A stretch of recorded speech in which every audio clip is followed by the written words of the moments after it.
어른의 행복은 조용하다. 짜릿함보다는 안도감에, 특별함보단 일상적임에 더 가깝다. 아무 탈 없이 일할 수 있어서, 아픈 곳 없이 가족과 통화할 수 있어서, 희망은 없어도 절망도 없이 내일을 또 살아갈 수 있어서 행복할 수 있는 게 지금의 내 삶이다.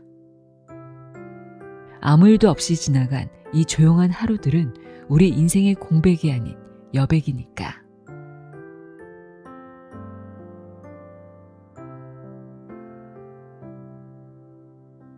안녕하세요. 나의 소리집 갈피 소리내어 있다입니다.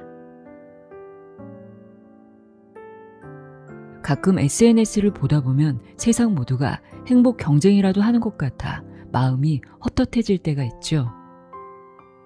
화려하게 편집된 타인의 하이라이트 장면들 사이에서 문득 나의 오늘은 초라해 보이기도 합니다.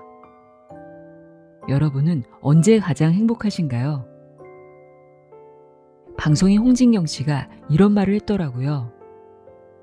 행복은 자려고 누웠을 때 마음에 걸리는 게 하나도 없는 상태라고요. 저도 이 말에 정말 깊게 공감하는데요.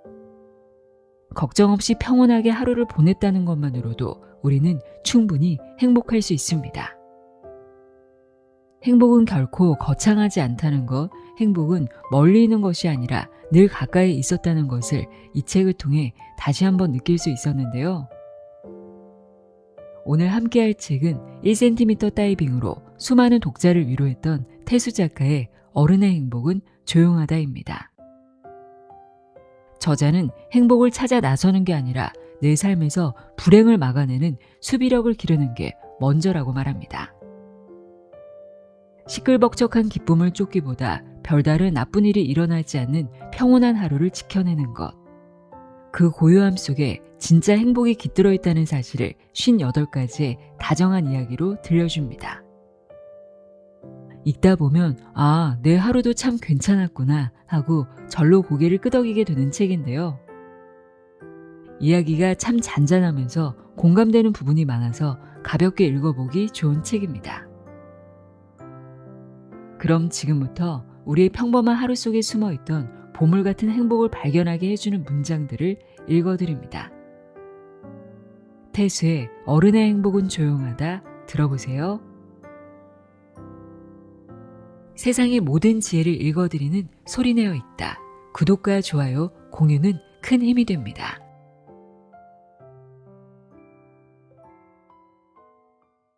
웃지 않다 보면 웃지 못하게 돼. 할아버지는 웃음이 부족한 사람이었다. 아니다. 어쩌면 부재한 사람이었을지도. 명절날 손주들의 세배에도 흔한 미소 하나 주지 못할 만큼 근엄하지만 어딘가 안쓰러운 그런 사람으로 나는 기억한다.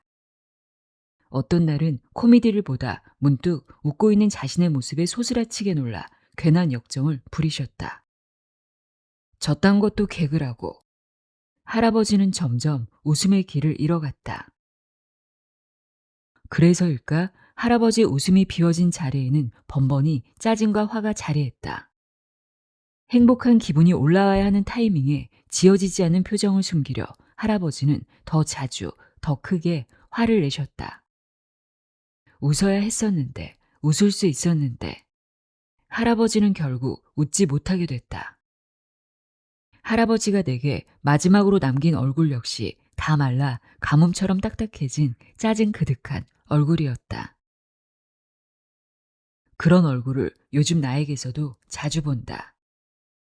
웃음이라곤 냉소밖에 남지 않은 내 얼굴에서 할아버지가 떠올라 까무룩 놀라지만 웃음은 잘 지어지지 않는다. 숨 쉬는 것을 인식하는 순간부터 숨이 어색해지는 것처럼 내 표정인데 내 마음대로 안 된다. 입꼬리가 딱딱하게 굳어 억지로 올려보아도 파르르 떨리는데 그친다. 웃지 않다 보니 웃지 못하게 되었다. 사람은 나이를 하나 먹을 때마다 타고난 표정 하나씩을 잃는다고 한다. 웃음, 행복, 만족, 기쁨. 신기하게도 맑은 표정부터 잃게 되는 우리는 짜증으로 일관되다 결국 무표정으로 인생을 마감하게 된다고. 그래서 웃음에는 연습이 필요하다. 웃음이 행복이 모래 위 글씨처럼 인생이란 파도에 쓸려가기 전에 습관을 만들고 몸에 배겨야 한다. 화밖에 남지 않은 얼굴로 마지막을 장식하고 싶지는 않다. 끝까지 삶에 웃어 보이고 싶다. 그런 의미에서 요즘은 작은 것에도 열심히 웃어본다. 길에서 어린아이를 마주칠 때면 빙그레 미소 짓는 용기도 갖게 됐다. 분명 못났을 텐데 아이는 내 미운 웃음에도 생기발랄한 미소를 반사해준다. 알고 있던 따뜻함이었다. 인생은 원래 차가운 거야 라는 멍청한 생각 때문에 다 잊어버린 즐거움이었다. 언제부터 이 모든 것을 잊어버렸던 걸까? 문득 냉소했던 어느 코미디언의 말이 떠올라 피식한다. 행복해서 웃는 게 아니라 웃어서 행복한 겁니다. 나도 조금은 밝아질 수 있을까? 행복한 가정은 부의 상징. 때는 바야흐로 27년 전인 1997년의 5월. 할머니와 할아버지를 포함한 우리 식구는 15평짜리 빌라에서 총 5명이 빽빽이 살았다. 당시 초등학교 1학년이었던 나는 이후 22년이 지나 30살이 될 때까지 할머니, 할아버지와 함께 안방에서 잠을 잤다. 누나는 작은 방, 아빠는 보일러실 바로 옆에서 소음과 함께 삶을 보냈다. 그러나 내 인생이 불행하다 생각했던 적은 단연코 없었다. 초등학교 4학년 겨울밤 할머니가 근처 하이마트에서 온풍기를 빌려온 날을 기억한다. 일단 한번 써보고 돈은 다음에 지불하겠다는 할머니의 강짜에 90년대 점원은 낭만 있게 오케이 사인을 보냈다. 느릿느릿 대가리가 돌아가는 그 온풍기가 너무나 따뜻했었다. 할머니, 누나, 나 셋이 옹기종기 한 이불에 모여 대가리가 자기 쪽으로 오길 기다리던 그 가난한 밤이 끝나지 않길 바랐다. 사람이란 역설적으로 가장 추울 때 가장 따뜻해질 수 있었다. 물론 아쉽게도 온풍기는 다음날 하이마트에 다시 돌려줘야 했지만 이렇듯 당시만 해도 행복에는 개별성이란 것이 존재했다. 가난한 사람도 부유한 사람도 저마다 자신만의 행복 한 줌쯤은 잃어버리지 않고 살았다. 행복은 신념과도 같아서 타인이 건들 수 없는 고유의 영역으로서 존재했다. 그러나 지금은 다르다. 모두가 공장에서 찍어낸 규격화된 행복만을 원하며 그 컨베이어 벨트에서 이탈한 인생은 각종 멸칭으로 멸시를 받는다. 다른 누구도 아닌 불행한 우리들에 의해서. 우린 서로의 행복을 야금야금 빼앗아 먹으며 근근히 살아가고 있다. 나만 불행한 건 아니라는 슬픈 위안을 덮고 결국 마음가짐만 달리하면 행복해질 거라는 간질간질한 말로 이야기를 끝낼 생각은 없다. 사회 보장은 좀 더 디테일한 부분에서 이루어져야 하고 혐오와 멸시를 퍼뜨리는 콘텐츠의 제작자들도 반성이 필요하다. 그러나 우리도 할 수 있는 일이 있지 않을까? 돈이 전부라는 단순한 논리에서 벗어날 힘이 아직 우리에게 남아있다는 것을 나는 안다. 고작 20년 전만 해도 가난한 행복은 전설이 아닌 실제였으니까. 어린 시절 할머니는 말했다. 살다 보니 세상에서 제일로 힘든 게 성공이 아닌 만족이라고. 그때는 이해가 가지 않던 그 말이 이제와 사무친다. 그 뜻을 좀 더 빨리 이해했으면 좋으련만. 어린 날의 나는 그저 흔한 자장가 중 하나라고만 생각했다. 눈이 다 감길 때쯤 할머니는 더 작게 독백했다. 그러니까 이 다음에 키가 훌쩍 자라도 너무 높은 곳만 보고 살지는 말어. 너는 위아래가 아니라 앞뒤를 보고 사는 거야. 내가 살아온 거, 그리고 살아갈 거, 그렇게 눈을 돌려야 보이더라고. 내 인생에도 이쁜 것이 참 많았다는 게 어른의 행복은 조용하다. 아무 일도 없이 하루가 지났다. 아침 지하철은 늦지 않고 역에 도착했고 회사 일은 별다른 이슈 없이 여느 때처럼 순탄하게 지나갔다. 덥지도 춥지도 않은 무난한 날씨에 야근 없이 집에 도착한 날. 그런 날이면 문득 나도 모르게 생각하게 된다. 아, 행복하구만. 조용한 게 좋다. 심심한 건 편안하다. 나른한 건 안정적이다. 짜릿함은 여전히 즐겁지만 뭐랄까 조금 피곤하다. 예상치 못한 일은 이제 기쁜 이벤트가 아닌 새로운 숙제다. 어제와 같은 하루가 나쁘지 않다. 즐거워할 일은 없지만 실망할 일도 없는 이 일상에 감사하게 된다. 나도 이제 어른이 다 됐나 보다. 태수 별일 없지? 간만에 전화를 걸면 할머니는 꼭 이렇게 물어보셨다. 바로 일주일 전에 통화했는데 무슨 일이 생겨? 아무 일도 없어. 어릴 땐 자랑할 일 하나 없는 내 하루들이 괜히 창피해서 불쑥 화를 내기도 했지만 이제는 편안히 답한다. 응, 다행히 별일 없지. 정말 다행이다. 나와 내 가족과 연인과 친구에게 별일 없는 하루가 이어져서. 어른의 행복은 조용하다. 짜릿함보다는 안도감에, 특별함보단 일상적임에 더 가깝다. 아무 탈 없이 일할 수 있어서, 아픈 곳 없이 가족과 통화할 수 있어서, 희망은 없어도 절망도 없이 내일을 또 살아갈 수 있어서 행복할 수 있는 게 지금의 내 삶이다. 누군가는 그토록 조용한 인생에서도 행복을 발견할 수 있냐고 묻겠지만, 물론 조용함은 웃을 일이 없는 상태가 아니라 울 일이 없는 상태니까. 기쁜 일이 없는 하루가 아니라 나쁜 일이 없는 하루니까. 아무 일도 없이 지나간 이 조용한 하루들은 우리 인생의 공백이 아닌 여백이니까. 늙는다는 게 그래. 깨끗하게 닦아도 냄새가 나. 할머니는 내가 본 모든 사람 중 가장 깨끗한 사람이다. 고작 35짜리 인생이라 그리 많은 사람을 봐왔다고 장담할 순 없지만 그래도 이것 하나는 확신할 수 있다. 나는 하루에 이를 5번씩 닦는 사람을 본 적이 없다.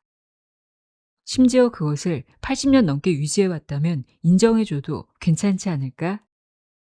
그런 우리 할머니에게서 냄새가 난다. 세월이라는 호르몬은 비누로는 닦아낼 수 없다.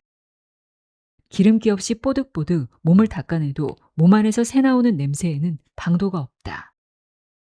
절망이란 이토록 일상적이다.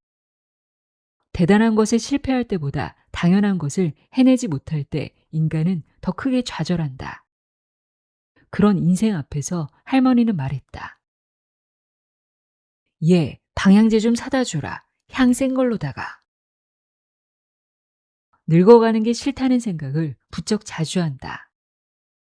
청년이라는 단어의 범주가 점점 넓어지면서 어찌저찌 다리 한쪽은 걸친 채 살아가고 있지만 마음만은 벌써 중년이다. 젊음은 어느새 추억 같고 나도 이제 끝물이라는 말도 심심치 않게 입에 담는다. 그런 나에게 할머니가 주는 메시지는 용기다. 나는 아직 끝나지 않았어. 이가 없으면 잇몸으로 산다는 속담처럼 할머니는 늙음에 저항한다. 물론 할머니는 정말로 잇몸밖에 남지 않았다. 세월을 자연스럽게 받아들인 노인의 삶은 분명 멋지다. 그러나 세월이라는 반격 불가능한 타격에 저항하는 삶 또한 존경스럽다. 어쩔 수 없지. 이런 게 인생인걸. 이라는 자조보다 여전히 눈앞의 문제에 지지 않으려고 노력하는 삶이 어쩌면 가장 큰 젊음일 것이다. 그게 사실이라면 우리 할머니를 가장 늙은 젊음이라 불러도 어색하지 않을 것이다. 늙는다는 건 깨끗이 닦아도 냄새가 나는 삶이다. 어젯밤 내 베갯니테 베인 진한 고린내에 문득 슬퍼지는 삶이다. 그런 삶에 조금은 저항해보고 싶다. 어쩔 수 없다는 말로, 다 그렇게 늙는 거라는 말로 나를 포기하고 싶지 않다. 비누로 안 되면 방향제로라도, 빨래로 안 되면 끓는 물에 삶아서라도 내 노화를 약간은 늦추고 싶다. 나를 너무 빨리 포기하고 싶지 않다. 젊음이란 포기하지 않는 것이니까. 늙음까지도.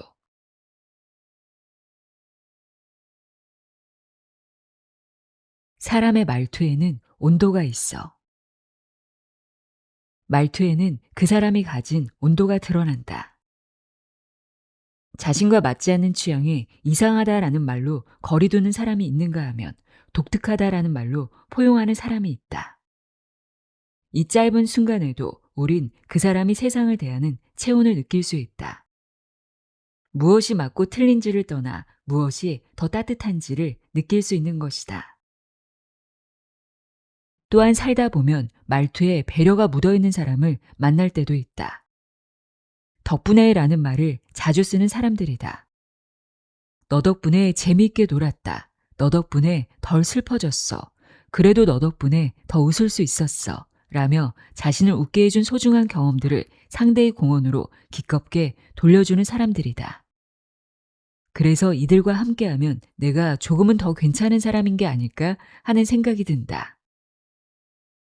젠장, 사람은 참 바보 같아서 말 한마디에도 하루가 맑아지나 보다. 마지막으로 나는 행복의 틀이 없는 사람들과 만나는 것을 좋아한다. 멀잖아, 비싸잖아, 힘들잖아.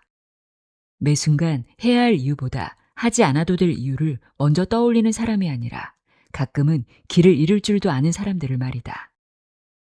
이들의 말투에는 삶에 대한 기대가 여전히 담겨 있어 마른 내 심장도 두근거리게 한다. 한번 해볼까? 해보지 않은 것에 섣부른 마침표를 찍지 않고 꾸준히 물음표를 던지는 그들을 보며 나는 내 인생에서도 아직 할 것이 남아있다는 기대감을 느낀다. 삶에 쉽게 담쌓지 않겠다는 의지를 또 한 번 불태우게 된다. 이렇듯 사람의 말에는 그가 가진 참 많은 것들이 드러난다.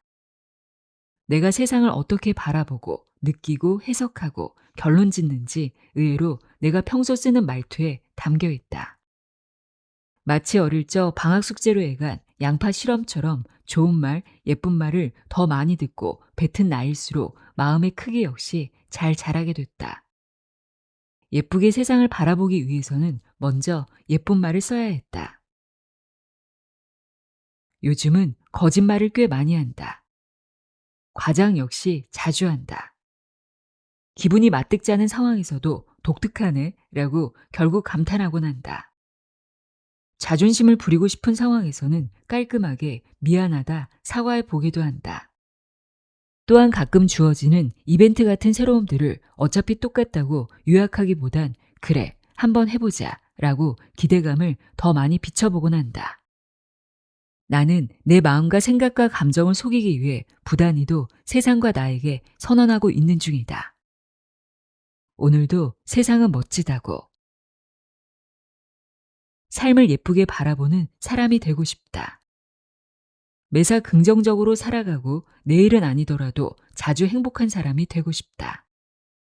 그러기 위해 나는 25년 전 초등학생 때의 내가 양파에게 해준 것처럼 나를 속이고 또 달랠 것이다. 걱정 마. 오늘도 멋진 일이 일어날 거야. 그렇게 내 세상은 조금 더 예뻐질 것이다. 무례한 사람들은 자신을 솔직하다고 소개한다. 내 글을 보면 밥맛이 떨어져 라고 말한 그는 자신이 너무 솔직한 사람이라 미안하다고 말했다. 그에게 예의란 거추장스런 짐 같은 거라 자신은 직진만 하는 사람이라고. 그런데 어째서일까? 그의 솔직함은 유독 자신보다 약한 자들만을 향했다. 자기보다 강한 자들 앞에서 그는 유턴을 넘어 공중제비까지 돌았다. 그런 그에게 솔직하다는 말은 어울리지 않았다. 아마 이 정도의 말이 적합할 것이다. 잔졸하다. 몹시 약하고 옹졸하다는 뜻으로 이 말은 그에게 꼭 맞았다. 실제로 마음이 협소한 인간일수록 솔직함이라는 단어에 더 기대기 때문이다. 야, 난 솔직히 내가 이렇게 잘 될 줄 몰랐다. 너 별로라는 애들 진짜 많았거든. 솔직히. 마음이 비루한 사람들은 솔직함이라는 단어를 무적의 방패 삼아 자신의 분노와 혐오, 질투 같은 감정들을 마구잡이로 배설했다. 그래서 나는 자신을 솔직하다고 소개하는 사람치고 진짜로 솔직한 사람을 본 적이 없다. 대부분 마음이 아픈 사람들이었다. 그도 마찬가지였다. 그는 지독히도 깊은 열등감에 시달리는 사람이었다. 그래서 타인의 지나가는 말 한마디에도 부글부글 마음이 끓었고 그걸 해소하기 위해 더 상스러운 단어를 내뱉으며 해장을 했다. 물론 솔직하다는 이유로. 그러나 지저분한 마음에 솔직함이라는 단어를 덧댄다고 냄새까지 사라지는 건 아니었다. 무례함과 솔직함의 차이 또한 거기에 있었다. 무례함은 타인을 상처내는 데 쓰이지만 솔직함은 오히려 상처를 고백할 때 쓰였다. 솔직히 그거 누가 못하냐? 라는 무례한 비난이 아니라 요즘은 솔직히 네가 정말 부럽다 라고 말하는 바른 고백이 솔직함의 참 모습이었던 것이다. 그런 의미에서 그는 끝까지 단 한 번도 솔직하지 못했다. 매 순간 나약했고 무례했다. 솔직함의 가치는 날이 갈수록 상승하고 있다. 모두가 솔직함이라는 단어를 방패 삼아 타인을 상처내고 자신의 상처는 치사하게 숨긴다. 또한 친절한 사람들을 보며 위선자, 겁쟁이, 진짜 속마음마저 숨기는 겉보라고 격하한다. 그런데 과연 그럴까? 친절함이란 오히려 너저분한 속마음쯤은 스스로 정제하고 웃을 줄 아는 단단한 태도다. 비겁해서 숨기고 웃는 것이 아니라 내 감정쯤은 스스로 책임질 수 있기에 웃는 것이다. 타인을 상처냄으로써 내 상처를 치유하는 사람이 되고 싶진 않다. 내 상처 따위는 오롯이 책임지며 웃고 말할 수 있는 사람이 되고 싶다. 부러운 건 부럽고 아픈 건 아프다고 세련되게 고백할 수 있는 사람이.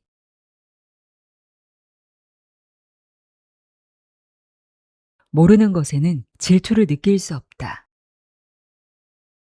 새로 뚫릴 지하철 출구의 위치가 우리 집 바로 옆 아파트로 결정났을 때 배가 아파 이틀은 굴렀다. 고작 500m 간격으로 달라질 가격의 차이가 왜 그리도 눈에 선한지. 매일 밤 배알이 꼴려 도통 잠을 못 자겠다고 근처 구청에 가 호소를 할 뻔했다. 물론 잘 참았다. 질투와 열등감. 어쩌면 내 인생의 절반은 그 감정들이 만들었다 해도 과언이 아니다. 공부도 운동도 대인관계도 내가 좋아서 하기보단 남들을 이기기 위해 시작했다. 질투도 동력이야. 심리학자들의 말은 적어도 내 인생에서만큼은 사실이었다. 그런데 이건 좀 과하지 않은가? 학벌, 연봉, 회사, 직급, 직갑, 위치, 인맥, 외모 등등. 어째 노력을 하면 할수록 질투할 대상이 더 늘어만 가는가? 왜 하늘은 나를 낳고 공명을, 주유를, 유비를, 조조를, 관우를 아니 제기랄 뭐 이리도 많이 낳으셨는지 원망스러웠다.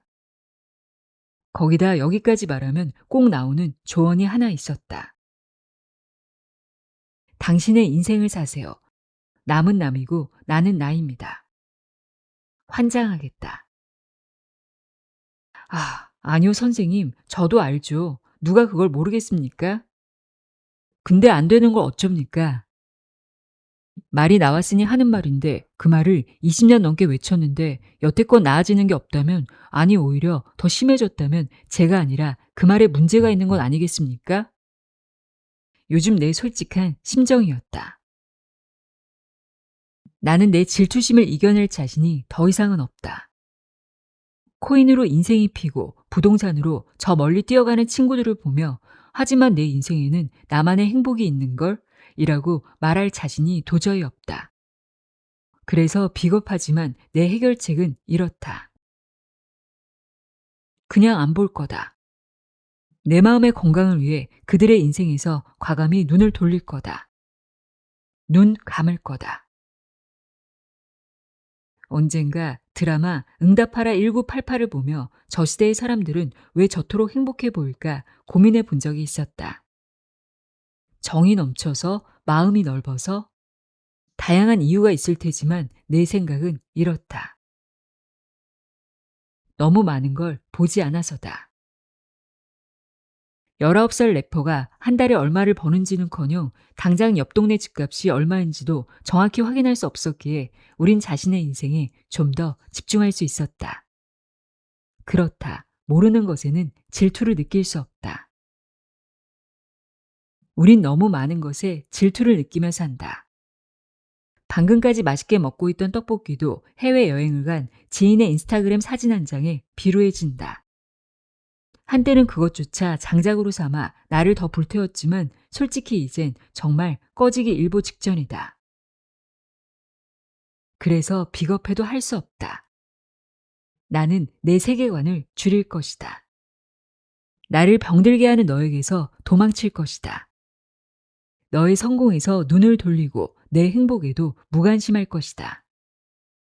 이 풍진 세상에서 내 마음이 더는 상하지 않도록 나는 너를 보지 않을 것이다. 내 마음을 지키기 위해, 내 인생을 살기 위해.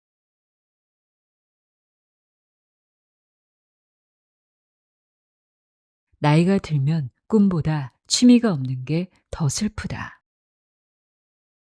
올해로 97이 된 우리 할머니의 최대 고민은 하나다. 바로 시간은 많은데 할 게 없다는 것. 여행을 가자니 무릎이 시리고 음악을 듣자니 귀가 먹었고 책을 읽자니 머리가 애리다. 결국 매일같이 제방을 하는 전원일기를 보시며 할머니는 당부하셨다. 자신처럼 살지 말라고. 90하고도 7 인생에 자랑할 취미가 하나 없다니 서글픈 인생이라 하셨다. 하기사 너는 그럴 나이가 아니지 라고 할머니는 말씀하셨지만 미안해요 할머니. 실은 나도 이미 할 게 없어. 취미가 사라진 것은 아마도 8년 전쯤의 일일 것이다. 때는 바야흐로 2015년 당시 까마득한 취준생이었던 나는 매일같이 자소서를 쓰다 한 가지 무서운 사실을 깨달았다. 바로 취미도 스펙이 되어가고 있다는 것. 토익, 토스, 학점, 학벌, 대외활동, 해외 연수, 인턴 등 모두가 평준화된 세상에서 기업은 변별력을 발견할 곳을 잃어갔고 결국 해서는 안 되는 질문을 하기 시작했다. 지원자는 일하지 않는 시간에 무엇을 하는가?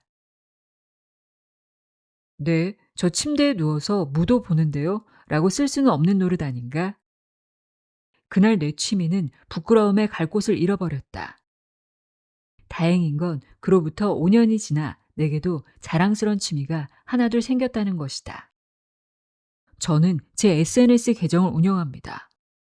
좋아하는 작가의 전시회를 보고 한 달에 3권쯤은 책을 꼭 읽어요. 듬직했다. 이쯤이면 자소서에도 사람들 앞에서도 과감히 전시할 수 있을 것 같았다. 그러나 어딘가 공허했다. 아주 정교하게 만들어진 로봇의 체온처럼 그 안에는 진심이 없었다. 그건 의미는 있지만 재미는 없는 취미들이었다. 그런데 의미와 재미 둘 다 잡을 수 있는 취미가 과연 존재는 할 수 있을까? 모르겠다. 그저 취미에까지 의미를 요구하는 시대에 꼬라지 한번 부리고 싶었을 뿐이다. 재미를 넘어 의미가 필요하며 내가 아닌 남의 마음까지 설득시켜야 하는 취미. 불가능했다. 내 주머니엔 나름 쓸모있는 취미와 끝내주게 한심한 취미 딱 둘밖에 없었다. 어디로 손을 넣어야 하나 고민하고 있는데 할머니가 물었다. 그러는 넌 취미가 뭐냐? 나? 당황한 나는 어느 한쪽도 선택할 틈도 없이 고약한 입을 먼저 놀렸다. 나는 할머니랑 이렇게 TV 보면서 노는 거지. 발군의 순발력이었다. 그간 직장 생활을 허투루 한 것은 아니었나 보군. 뿌듯해하는 나를 보며 할머니는 혀를 찼다. 얼씨구 거짓말도 참. 찌쯧. 할머니는 연신 혀를 차며 슬그머니 냉장고를 향했다. 그리고 그 안에서 소고기를 꺼내주셨다. 굽는 건 네가 해라. 그래서 내 취미가 뭐냐고요? 제 취미는 할머니와의 대화입니다. 저는 일주일에 한 번 할머니 댁에 가서 인생에 대한 이야기를 나눠요. 이거 어쩌면 나, 면접관과 나 모두를 만족시킬 수 있는 취미를 찾은 것일지도.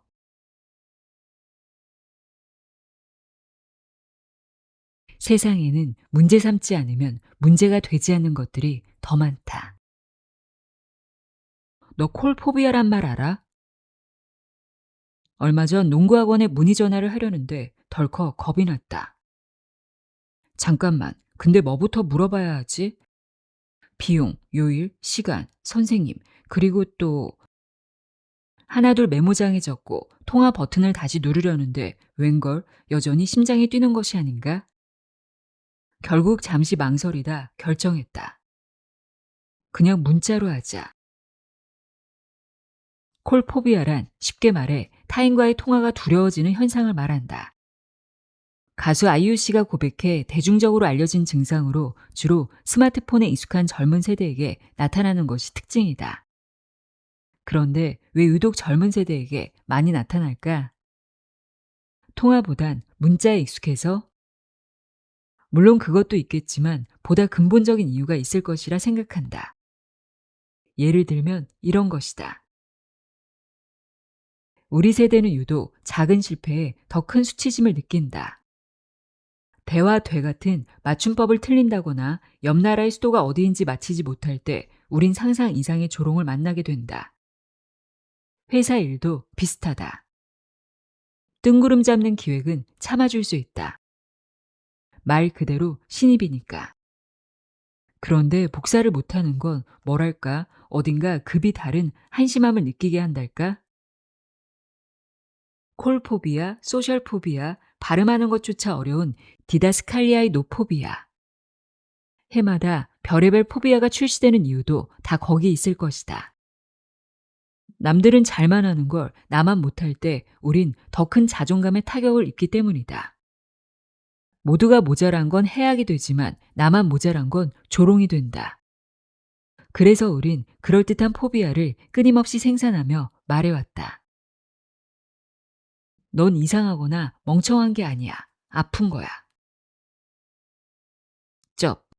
물론 무작정 비난하는 것보다야 이쪽이 훨씬 더 낫겠지만 이건 역시 어딘가 꺼림칙하다. 내가 문제라는 인식은 변하지 않기 때문이다. 아니, 오히려 더 강해지기 때문이다. 난 병에 걸린 사람이라 그래. 아픈 걸 어떡해. 잘 살고 있던 나를 순식간에 치료가 필요한 사람으로 만들어버린다. 가만 보면 세상은 내가 아프길 원하는 것 같다. 콜포비아이길 바라고 번아웃이 오길 바라고 등교가 어려운 심약한 사람으로 지칭되길 바란다. 치료가 필요한 사람이라고 명명되는 순간 내 단점은 오히려 보살핌의 이유로 둔갑하기 때문이다. 그러나 세상과 우리가 원하는 그 보살핌이 혹시 매 순간 조롱받을까 걱정하는 두려움에서 벗어나 편안히 살 수 있는 상태라면 우리에게 필요한 건 더 정확하고 어려운 진단명이 아니다. 따뜻한 무관심이다. 통화가 불편하다는 사람에게 정말로 필요한 건 콜포비아라는 감정 없는 진단명이 아니라 그래? 그럼 문자로 하자 라는 다정한 무관심이기 때문이다.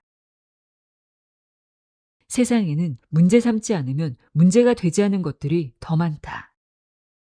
우리가 병이라고 지칭하는 것들 중 대부분은 사는데 지장 없는 성격이나 개성인 경우가 더 많고 진짜로 치료가 필요한 건 오히려 그토록 작은 것조차 쉽게 넘기지 않는 사회적 시선이다.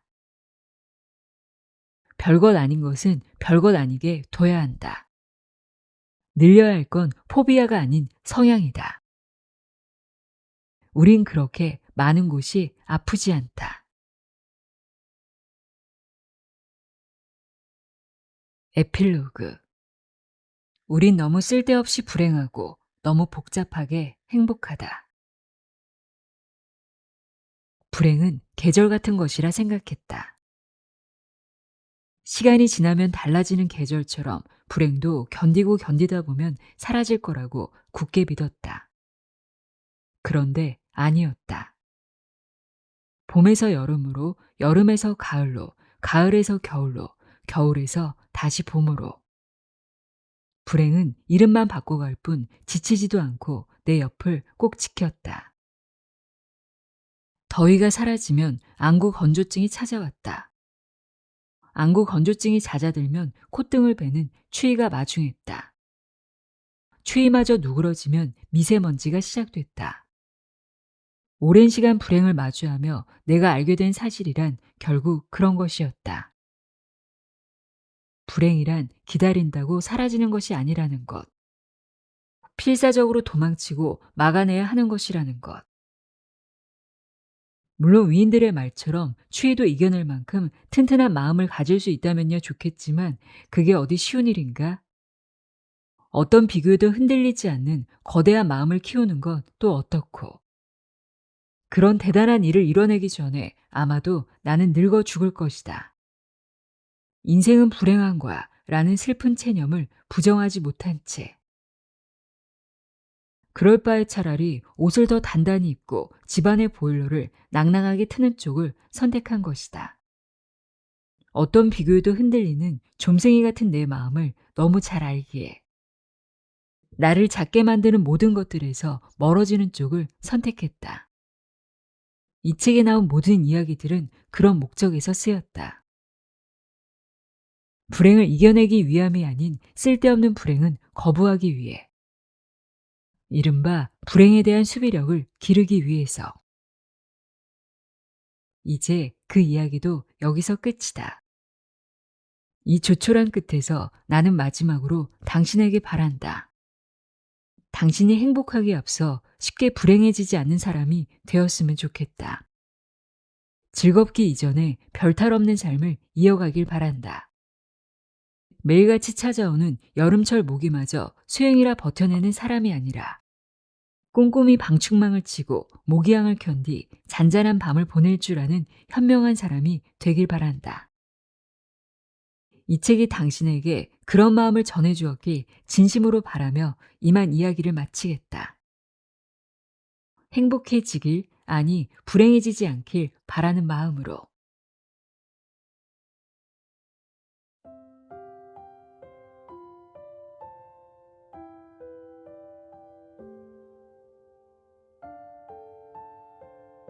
어른의 행복은 조용하다 읽어드렸습니다. 대단한 기쁨이 없어도 우리는 충분히 행복할 수 있습니다. 오늘도 행복하고 평온한 하루 보내세요. 함께 해주셔서 고맙습니다.